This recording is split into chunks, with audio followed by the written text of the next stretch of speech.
हाल ही में एक ऐसे स्कैंडल ने दुनिया को हिलाकर रख दिया है जो सत्ता, राज और धोखे के एक बहुत ही उलझे हुए जाल को खोलता है। जेफरी एप्स्टीन, इस एक नाम से जुड़े 30 लाख से भी ज्यादा पन्नों के डॉक्यूमेंट्स जारी किए गए हैं और इनसे जो बातें निकल कर आ रही हैं उन्होंने पूरी दुनिया में हलचल मचा दी है। इन फाइलों से कथित तौर पर दुनिया के सबसे शक्तिशाली लोगों के एक खुफिया नेटवर्क का पर्दाफाश हुआ है। इसमें प्रेसिडेंट्स, अरबपति और यहां तक कि रॉयल फैमिली के लोग भी शामिल बताए जा रहे हैं। तो चलिए आज इन सनसनीखेज फाइलों की गहराई में उतरते हैं और देखते हैं कि ये दुनिया के पावर कॉरिडोर्स के बारे में क्या कुछ बताती हैं। तो कौन है ये लोग? देखिए, लिस्ट तो बहुत लंबी और असरदार है। प्रेसिडेंट्स, प्राइम मिनिस्टर्स, बड़े बड़े टेक बिलियनियर्स, प्रिंसेस और इंडस्ट्रियलिस्ट। लेकिन इस बार जो बात सबसे ज्यादा चौंका रही है ना, वो है भारत से जुड़े कुछ नए नामों का सामने आना। लेकिन सबसे बड़ा सवाल तो यही उठता है कि आखिर एक आदमी के पास इतनी ताकत आई कैसे कि वो इतने बड़े बड़े, इतने प्रभावशाली लोगों को कंट्रोल कर रहा था। इसका जवाब शायद उसके ऑपरेशन के सेंटर में ही छिपा है। यह है एप्स्टीन का वो बदनाम मैनहट्टन मैंशन। और ये कोई मामूली घर नहीं था, मैनहट्टन का सबसे बड़ा प्राइवेट घर। 7 मंजिलें, 40 कमरे और अंदर का माहौल तो और भी अजीब।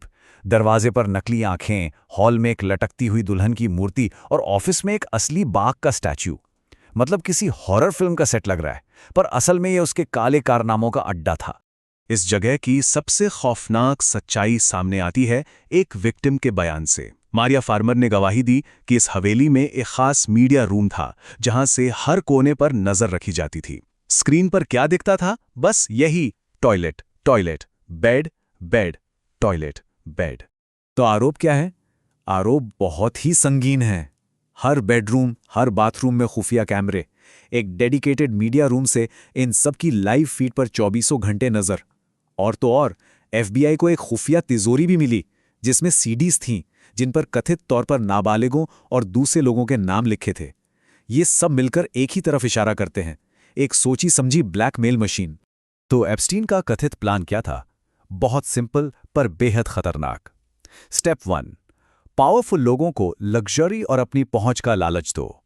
स्टेप 2, उन्हें अपने घर या प्राइवेट आइलैंड पर बुलाओ जहां वो दुनिया से कट जाएं। स्टेप 3, उनकी हरकतों को गुपचुप तरीके से रिकॉर्ड कर लो। और फाइनल स्टेप, इसी जानकारी का इस्तेमाल करके अपनी पावर बढ़ाओ।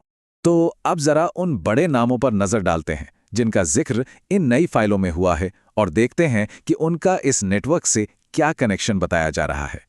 अमेरिका के टेक वर्ल्ड से भी चौंकाने वाले नाम सामने आए हैं। गूगल के को-फाउंडर सर्गेई ब्रिन, कहा जा रहा है कि वो कई बार एप्स्टीन के प्राइवेट आइलैंड पर देखे गए। वहीं एलन मस्क और एप्स्टीन के बीच 2012 से 2013 के दौरान कम से कम 16 बार ईमेल के जरिए बातचीत हुई थी, ऐसा भी आरोप है। और एक कथित ईमेल तो सीधा सीधा यही दिखाता है। नवंबर 12 के इस ईमेल में एलन मस्क ने एप्स्टीन से पूछा, तुम्हारे आइलैंड पर सबसे वाइल्ड पार्टी किस दिन या रात को होगी? इस पूरे केस का शायद सबसे बड़ा असर हुआ ब्रिटिश रॉयल फैमिली के प्रिंस एंड्रू पर। देखिए कैसे सब कुछ बदल गया। 2010 के दशक में उन पर वर्जीनिया गुफ्रे ने यौन उत्पीड़न का आरोप लगाया जब वो सिर्फ 17 साल की थी। फरवरी 2022 में उन्होंने करीब 12 मिलियन पाउंड देकर केस सेटल कर लिया। फिर अक्टूबर 2025 में किंग चार्ल्स ने उनसे प्रिंस का टाइटल ही छीन लिया। और अब इन नई फाइलों के बाद जनवरी 2026 में उन्हें अपना शाही घर भी खाली करना पड़ा। अब बात करते हैं उस कनेक्शन की जिसका सबको इंतजार था, भारत। इन फाइलों में इंडस्ट्रियलिस्ट अनिल अंबानी का नाम भी प्रमुखता से सामने आया है। 2 मार्च 2017 का एक कथित मैसेज देखिए। इसमें अंबानी ने एप्स्टीन को लिखा, भारत के रिश्तों और डिफेंस डील के लिए व्हाइट हाउस से कैसे डील करना है, इस पर आपके गाइडेंस की जरूरत होगी।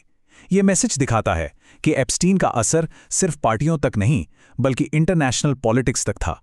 इन फाइलों में एक और बड़ा भारतीय नाम है मौजूदा केंद्रीय मंत्री हरदीप सिंह पुरी का।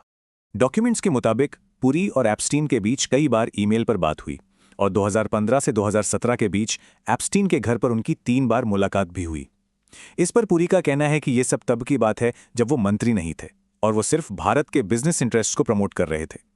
एक ईमेल में तो एप्स्टीन ने पुरी को भारत में आपका आदमी कहकर भी बुलाया था।